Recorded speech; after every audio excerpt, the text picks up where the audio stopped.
It'll be a lot, and we'll announce the numbers over the next couple of days, but it'll be a lot of people, all because of the Democrats. Tonight on DC News Now, thousands of federal workers fired. President Trump says he's targeting Democrats as the government shutdown drags on. And with no funding, the Smithsonian Museums and the National Zoo closing soon. The final day to visit before they shut their doors. Look ahead towards the weekend. The latest details and timing coming up. Remembering an 11-year-old little girl killed by a school bus while on her bike. The vigil tonight in Maryland. A high-stakes debate in Virginia's governor's race. Takeaways from this contentious showdown. You're watching the station covering all of the DMV. This is DC News. Hi, everyone. Thank you for joining us tonight for DC News Now at 9 o'clock. I'm Chris Flanagan. And I'm Susan Tran. The government shutdown will now continue until at least Tuesday. Let's take a live look at the Capitol building and the White House. The senators are out for the long holiday weekend, that is until Tuesday. And the House Speaker Mike Johnson saying that he will not be calling back the representatives until senators pass a budget bill to reopen the government. Now, that's just the beginning of the worries for thousands of federal workers as they're now learning they won't have a job to return to. President Trump following through with his threat to fire thousands of employees. DC News Now's Yamari Sase joining us here in studio tonight. And this comes following a statement from the White House as well. Yeah, that's right. They definitely put out that statement. Now, the Trump administration just fired more than 4,000 employees from the Treasury Department, Department of Health and Human Services, Education Department, and more. Now, this comes after Russ Vought with the Office of Management and Budget posted on X, the RIFs have begun. RIF stands for the reductions in force. In other words, federal firings. Now, during a time of uncertainty for many others, there's still no clear end to the government shutdown.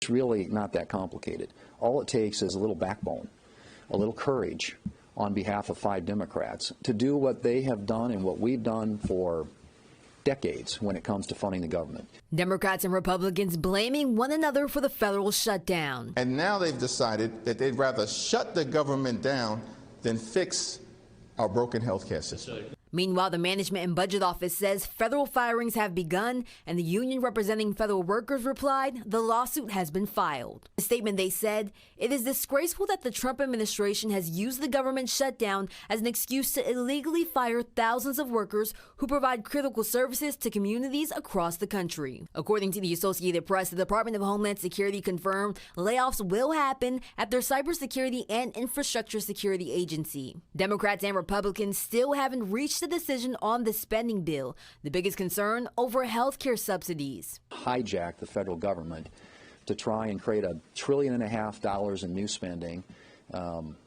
free health care for non-citizens, and you can go right down the list. I mean, this isn't even realistic. I mean, they're not serious people. Can't be bothered to even temporarily extend Affordable Care Act tax credits in order to make health care affordable for tens of millions of people who otherwise are going to face premiums that double, triple, or quadruple here in this country. That can't happen.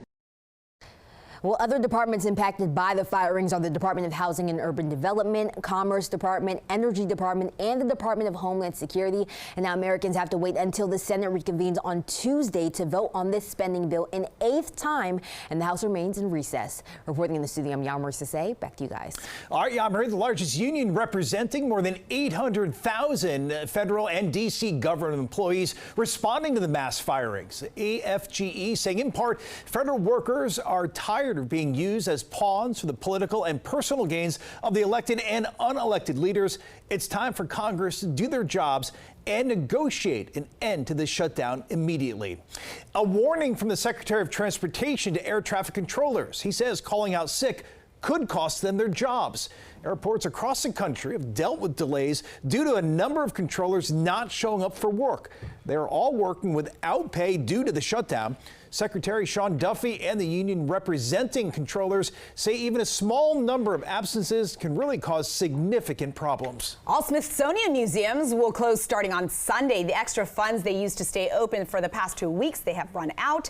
The Smithsonian saying that they used prior year dollars to remain open during the shutdown and even extended it past its initial initial October 6th date, but announced Saturday will be their last day until the government reopens. Now, the National Zoo will also close, but employees will continue working unpaid to care and feed the animals.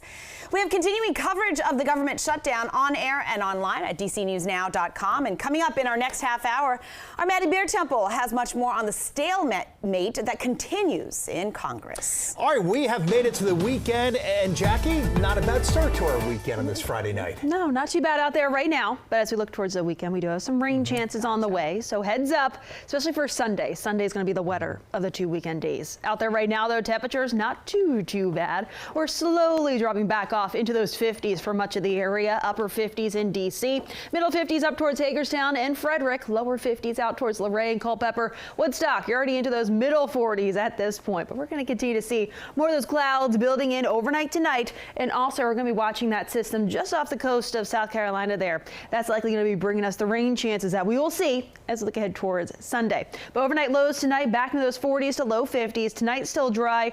Much of Saturday still dry as well. I would say a spot shower chance out there tomorrow, but high temperatures right around 70. I'll still say Saturday is the pick of the weekend. Sunday, cooler, cloudy. We're also talking about rain and some gusty winds as well associated with that system, but we'll see those high temperatures back in those low to mid 60s. But I'll go over the details, the timing of the wet weather, and how much rain you can expect coming up. Families in Maryland. A vigil honoring an 11-year-old girl killed by a school bus yesterday in Montgomery County. Investigators say the crash happened as Summer Lim was riding her bike home. DC News Now's Daniel Hamburg joining us live in Aspen Hill where that crash happened. And Daniel, an emotional night, no doubt.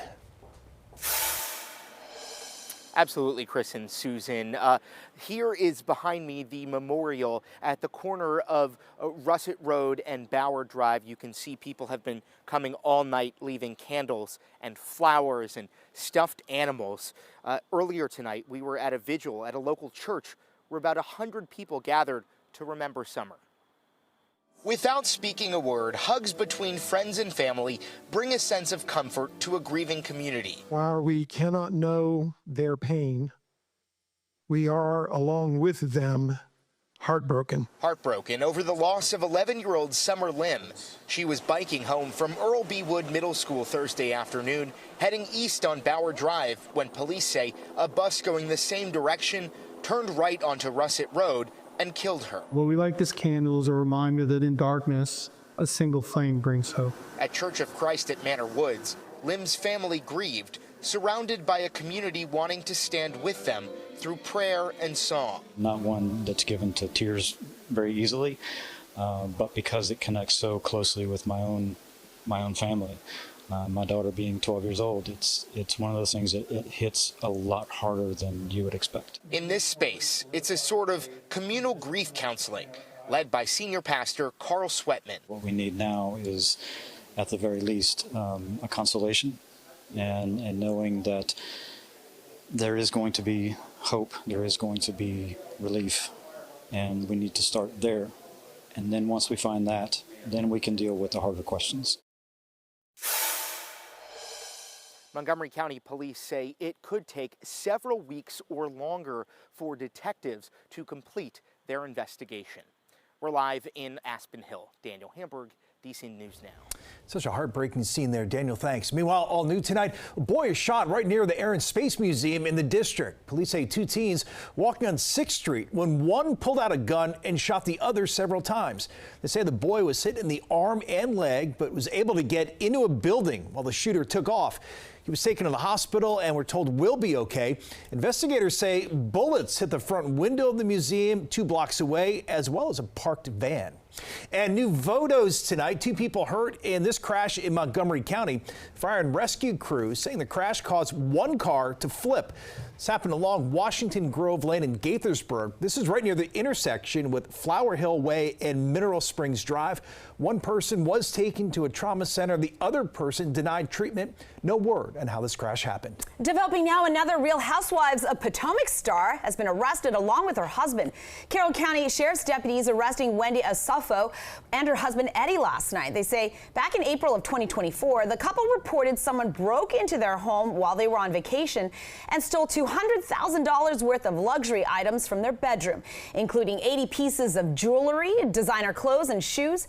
But investigators say the two were later seen returning some of those items to stores for full refunds and wearing some of the jewelry they reported stolen. They're basically living their life on social media or on TV.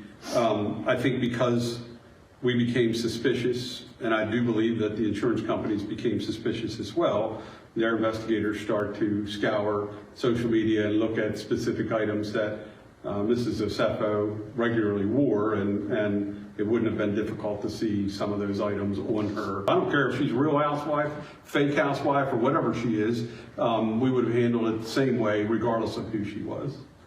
Wendy and Eddie are facing multiple fraud charges and posted bail this morning. They're back in court November 7th.